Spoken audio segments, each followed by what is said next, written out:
ಎಲ್ರಿಗೂ ನಮಸ್ಕಾರ. Revenue news YouTube ಚಾನಲ್ಗೆ ಸ್ವಾಗತ. ಡಿಸೆಂಬರ್ ಒಳಗೆ 2 ಲಕ್ಷ ಜಮೀನುಗಳಿಗೆ ದರಖಾಸ್ತು ಕೊಡಿ.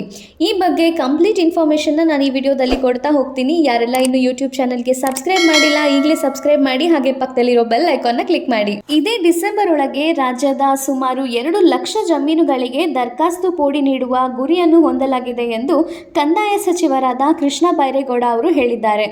ಸುದ್ದಿಗಾರರೊಂದಿಗೆ ಮಾತನಾಡಿದ ಅವರು, ಕಳೆದ 8 ತಿಂಗಳಲ್ಲಿ ಸುಮಾರು 1 ಲಕ್ಷ ಜಮೀನುಗಳನ್ನು ದರಖಾಸ್ತು ಪೋಡಿಗಾಗಿ ಅಳತೆ ತೆಗೆದುಕೊಳ್ಳಲಾಗಿದೆ.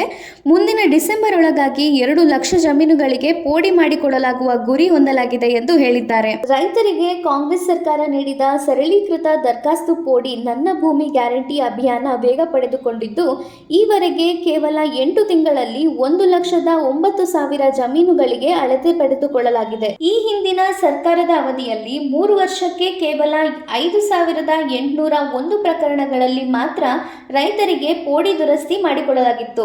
ಆದರೆ ಈಗ 1,09,000 ಜಮೀನುಗಳನ್ನು ಅಳತೆಗೆ ತೆಗೆದುಕೊಂಡಿದ್ದು, ಈ ಪೈಕಿ ಗಣನೀಯ ಪ್ರಮಾಣದಲ್ಲಿ ಭೂಮಿಯ ಅಳತೆ ಕೆಲಸವೂ ನಡೆಯುತ್ತಿದೆ. ಇನ್ನು 50ರಿಂದ 70,000 ಪೋಡಿ ಪ್ರಕರಣವು ದಾಖಲಾಗುವ ನಿರೀಕ್ಷೆ ಇದ್ದು, ಮುಂದಿನ ಡಿಸೆಂಬರ್ ಒಳಗೆ 2 ಲಕ್ಷ ಪ್ರಕರಣಗಳಲ್ಲಿ ರೈತರಿಗೆ ದರಖಾಸ್ತು ಪೋಡಿ ಮಾಡಿಕೊಳ್ಳಲು ನಿರ್ಧರಿಸಲಾಗಿದೆ.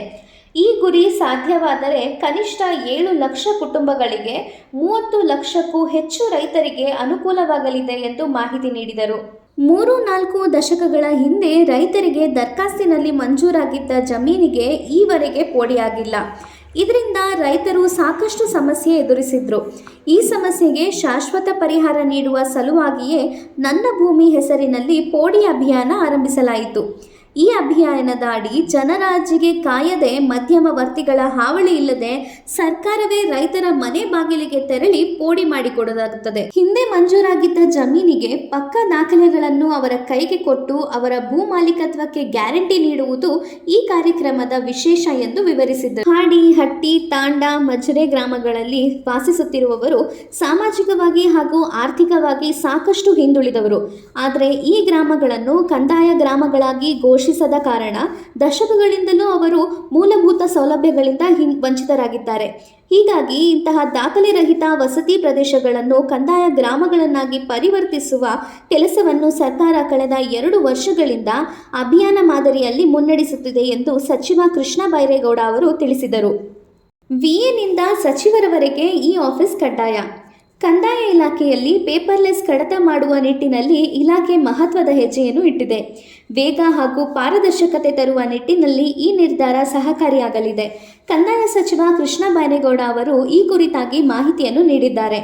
ಸೋಮವಾರ ವಿಕಾಸಸೌಧದಲ್ಲಿ ಪತ್ರಿಕಾಗೋಷ್ಠಿಯಲ್ಲಿ ಮಾಹಿತಿಯನ್ನು ನೀಡಿದ ಅವರು, ಇನ್ನು ಪೇಪರ್ಲೆಸ್ ಕಡತ ಮಾಡುವ ನಿಟ್ಟಿನಲ್ಲಿ ಈ ಆಫೀಸ್ ವ್ಯಾಪ್ತಿಗೆ ವಿಎಗಳನ್ನು ತರಲು ಕ್ರಮ ಕೈಗೊಳ್ಳಲಾಗುತ್ತಿದೆ. ಎಲ್ಲ ವಿಎಗಳಿಗೆ ಲ್ಯಾಪ್ಟಾಪ್ ನೀಡಲಾಗುತ್ತಿದೆ. ವಿಎಯಿಂದ ಹಿಡಿದು ಸಚಿವರವರೆಗೆ ಇನ್ಮುಂದೆ ಈ ಆಫೀಸ್ ಕಡ್ಡಾಯ ಎಂದರು. ಈ ಆಫೀಸ್ ವ್ಯವಸ್ಥೆಯನ್ನು 1 ತಿಂಗಳ ಒಳಗಾಗಿ ಜಾರಿಗೆ ತರಲು ಕ್ರಮ ಕೈಗೊಳ್ಳಲಾಗುವುದು ಎಂದು ತಿಳಿಸಿದ ಅವರು, ಇದರಿಂದ ಕಡತ ನಾಪತ್ತೆ ಹಾಗೂ ಅವ್ಯವಹಾರಕ್ಕೆ ಅವಕಾಶ ಇರುವುದಿಲ್ಲ. 6,000ಕ್ಕೂ ಅಧಿಕ ವಿಎಗಳಿಗೆ ಈ ನಿಟ್ಟಿನಲ್ಲಿ ಆನ್ಲೈನ್ ತರಬೇತಿ ನೀಡಲಾಗುತ್ತಿದೆ ಎಂದು ತಿಳಿಸಿದ್ದರು. ಗ್ರಾಮ ಲೆಕ್ಕಿಗರು ಜನರ ಭೇಟಿಗೆ ಸಿಗುತ್ತಿಲ್ಲ ಎಂಬ ಆರೋಪಗಳು ಸಹಜವಾಗಿ ಕೇಳಿಬರುತ್ತಿದೆ. ಕಾರಣ, ಅವರಿಗೆ ಕಚೇರಿ ಇಲ್ಲದೆ ಕ್ಷೇತ್ರ ಕಾರ್ಯಕ್ಕೆ ಅಲೆದಾಡಬೇಕಾಗಿತ್ತು. ಆದರೆ ಈಗ ಕಂದಾಯ ಇಲಾಖೆ ಮಹತ್ವದ ಹೆಜ್ಜೆ ಇಟ್ಟಿದೆ. ಗ್ರಾಮ ಪಂಚಾಯಿತಿ ಕಚೇರಿಯಲ್ಲೇ ಗ್ರಾಮ ಲೆಕ್ಕಾಧಿಕಾರಿಗೂ ಕೊಠಡಿ ವ್ಯವಸ್ಥೆ ಮಾಡಿಕೊಡಲು ಕ್ರಮ ಕೈಗೊಳ್ಳಲಾಗುತ್ತಿದೆ. ರಾಜ್ಯದಲ್ಲಿ ಇರುವ 8,357 ವಿಎ ಪೈಕಿ 7,405 ಮಂದಿಗೆ ಈಗಾಗಲೇ ಕಚೇರಿ ವ್ಯವಸ್ಥೆ ಮಾಡಿಕೊಡಲಾಗಿದೆ. ಉಳಿದ 952 ಮಂದಿ ವಿಎಗಳಿಗೆ ಗ್ರಾಮ ಪಂಚಾಯಿತಿ ಕಚೇರಿಯಲ್ಲೇ ಕೊಠಡಿ ವ್ಯವಸ್ಥೆ ಕಲ್ಪಿಸಲು ಕ್ರಮ ಕೈಗೊಳ್ಳಲಾಗುತ್ತಿದೆ ಎಂದು ತಿಳಿಸಿದರು. ಈ ವಿಡಿಯೋ ನಿಮಗೆ ಇಷ್ಟ ಆಗಿದೆ ಅನ್ಕೋತೀನಿ. ಇನ್ನು ಹೆಚ್ಚು ಕಂದಾಯ ಇಲಾಖೆ ಮಾಹಿತಿಗೆ ರೆವಿನ್ಯೂ ನ್ಯೂಸ್ ಯೂಟ್ಯೂಬ್ ಚಾನಲ್ಗೆ ಸಬ್ಸ್ಕ್ರೈಬ್ ಮಾಡಿ, ಲೈಕ್ ಮಾಡಿ, ಶೇರ್ ಮಾಡಿ. Thank you.